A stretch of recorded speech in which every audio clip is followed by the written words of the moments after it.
Hi everyone, Sean Waldman with Secure Cyber Defense, back inside the US now, coming to you from our remote global headquarters at my home. Today I wanted to go over the Crowdstrike outage and just provide you a little bit more information about what we know so far. What we know from Crowdstrike is that last night they pushed an update out to the Falcon Crowdstrike sensor that had a bad component to it. That component basically entered Windows devices into a constant blue screen where it was doing an error checking process.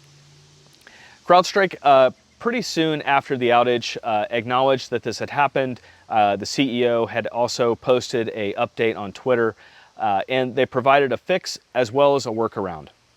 However, what we've seen so far is that there have been a lot of organizations that are just having a hard time getting this update going and getting the fixes in place. A lot of reason for this is because a lot of organizations just have a hard time reaching that many devices at the same time.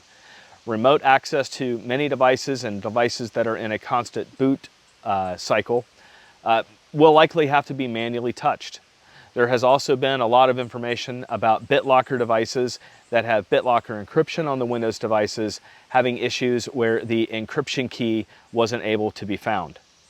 Now, what we also know so far is that Mac and Linux devices are not affected. However, the Microsoft services, O365, Azure, AWS, and a number of others have also been impacted heavily.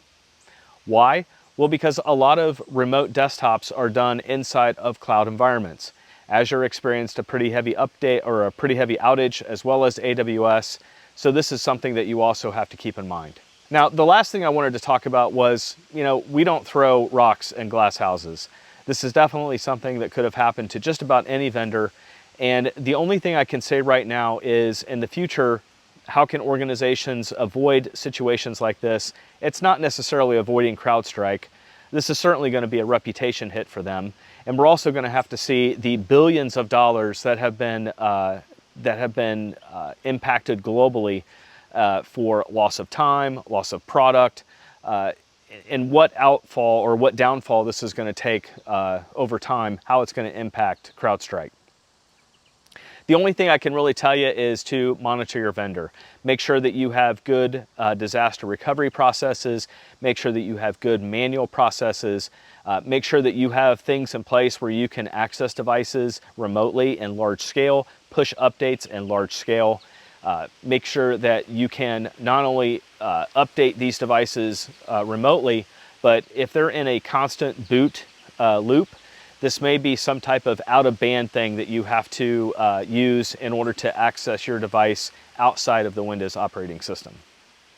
We'll continue to provide as many updates as we can as they're happening. This is definitely something that's going to last probably for days or weeks to come, but as we get more information, we'll let you know.